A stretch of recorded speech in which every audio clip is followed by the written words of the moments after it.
নমস্কার, স্পটার নিউজে আপনাদের স্বাগত। এই মুহূর্তে কলকাতা ময়দানের অন্যতম বড় খবর হলো আরিয়াদহ স্পোর্টিং পর 3 বছর প্রমোশন পেয়ে একটি নজির গড়ল। কলকাতা লিগে চতুর্থ ডিভিশনের খেলা এখনো চলছে। এদিন আরিয়াদহ স্পোর্টিং সম্রাট দাসের গোলে মৈত্রী সংঘকে হারিয়ে দিয়েছে।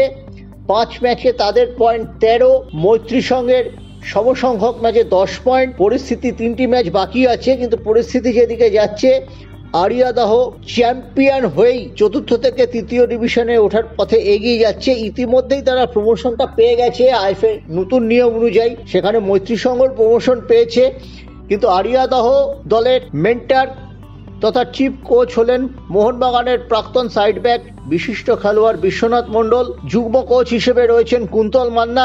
এই আরিয়াদহ ক্লাব 2 বছর আগে পঞ্চম ডিভিশন বি থেকে এতে উঠেছিল।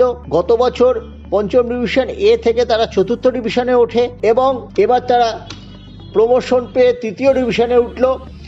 অতীতে এরকম নজির এভারেডির রয়েছে, একেবারে 5th ডিভিশন থেকে তারা উঠে এসেছিল সুপারে। সেই পথেই হাঁটছে আরিয়াদহ স্পোর্টিং।